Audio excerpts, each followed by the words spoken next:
Well, welcome to MojoPlays, and we're going to be looking at some of the most laughable and worst official video game box art. What's that? You've been expecting me? That's impossible. Before we begin, we publish new content all week long, so be sure to subscribe to our channel and ring the bell to be notified about our latest videos. Goldeneye 007.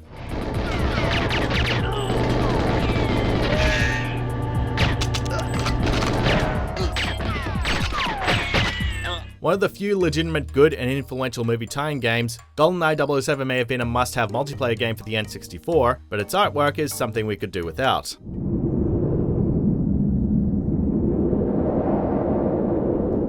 Okay, so at first glance it appears to be perfectly fine. A second look though has had many players mistaking James Bond's fingers for an extension of his mouth, making the suave secret agent look like, whatever this is supposed to be.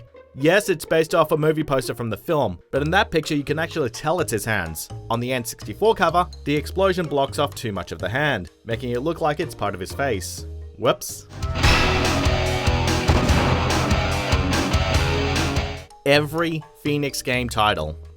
The nasty villains took Pinocchio's money and left him hanging on the branch of a tree to think about how stupid he was. Plenty of video game companies rip off better properties, but Phalanx Games takes things to another level entirely. No, not a single one of these games are licensed by Disney, yet most of their library consists of shoddily made models or ones that are directly copied from the company's iconic designs. Are you coming along?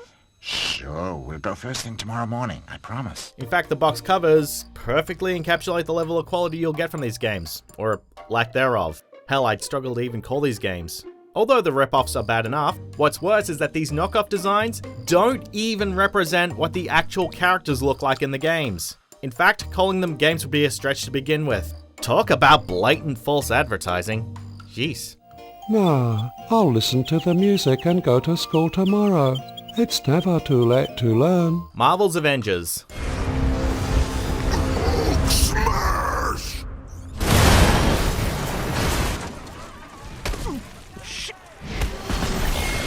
Square Enix's game featuring the famed superhero team has proven controversial for a number of reasons, and it hasn't even come out yet at time of writing. Guess what? No one cares! The world needed someone to blame. Despite a long development time, fans have been disappointed with the design of the titular heroes, particularly on the box art.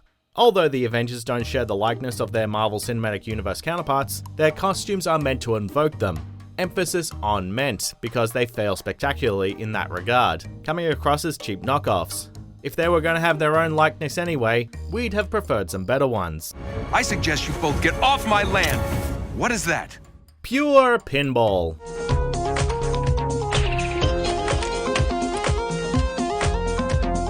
As the first game in the Pure Pinball series, the game features 4 tables based off 4 different themes: trains, war, racing, and space.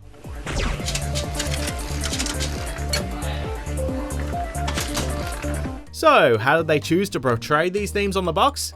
With 4 scantily clad women dressed in those respective themes. Okay. The suggestive cover doesn't exactly scream pinball. Rather, it brings in mind another word that coincidentally also starts with P. While hardly the only game to feature bucks and babes on the cover in order to sell, Pure Pinball feels like one more egregious example of pure cheesecake.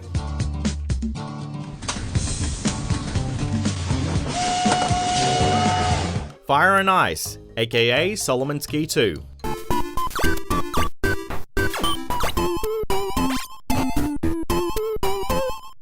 The follow-up puzzler to Solomon's Key was strangely rebranded in the US as Fire and Ice.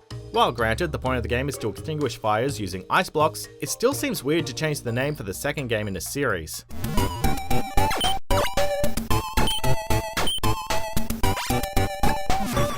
To go along with the new name, the game also received a new cover for its American release.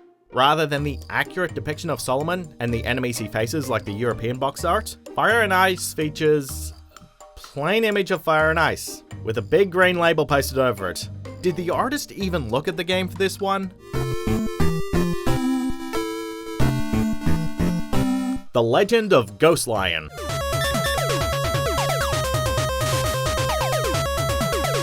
Another game whose cover gets mauled by a US release. The Legend of Ghost Lion, or just Ghost Lion in America, is a JRPG in the vein of Dragon's Quest, albeit with a female protagonist.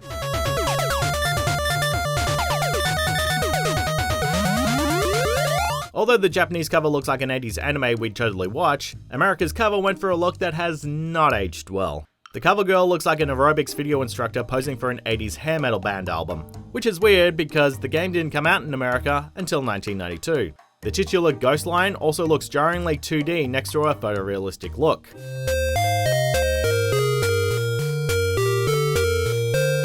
10 out of 10 Game of the Year edition. Batman Arkham City Game of the Year edition.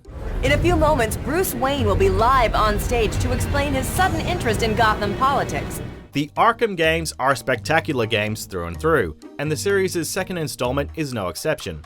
There's just one problem. The publishers knew how great it was and wanted everyone to know it. I'm fine with that. Are you? For Arkham City's Game of the Year edition, which is just a marketing term by the way, the cover is crowded with accolades, awards, ratings, bonus content, and the developers' names, leaving very little room for little things like, Batman's face, or even the name of the game. We can see how advertising accolades on the box might have drawn in potential consumers before the internet existed. Come on people, this is a modern civilized digital age. Don't tell me it's not what you always wanted. Phalanx.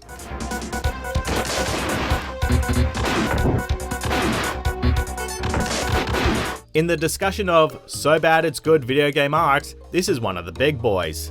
Phalanx is a side-scrolling spaceship shoot-'em-up. These were a dime a dozen in the early 90s, so how did the folks behind it stand out from the crowd when the game was brought over to North America? By featuring an old bearded guy playing a banjo on the cover. Oh, and there's a spaceship in the corner too. Whatever.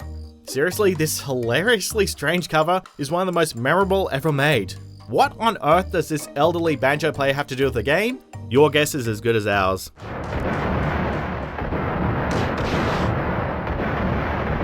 Mega Man.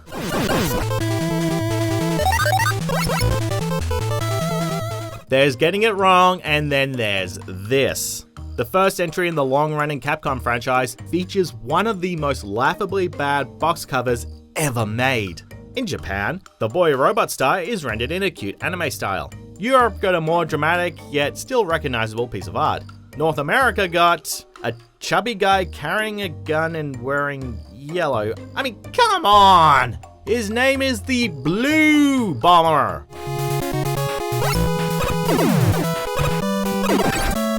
This notorious cover art has been a running gag with the community, with its blatantly wrong ad inspiring promos for Mega Man 9 and 10, and even seeing a playable version of this character in Street Fighter Cross Tekken. Yikes. Hello there, friend. Can I help you? The Mystery of the Druids. Let me guess. It doesn't fit. Right. Great.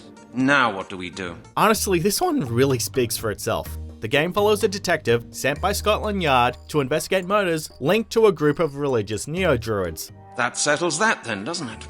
Or is there some way he could be lured away? So while the name makes sense, we still have to ask, why would anyone need to make an expression like this? It's so corny and bizarre that it really makes it hard to take this game seriously. This isn't capturing the image of finding a supernatural entity through a police investigation. This seems like the box artist took a picture of someone having their foot smashed in with a sledgehammer, and used that as his inspiration. And he was the one swinging the hammer. Then the case seems to be closed, doesn't it? Do you agree with our picks? Check out this other recent clip from MojoPlays, and be sure to subscribe and ring the bell to be notified about our latest videos.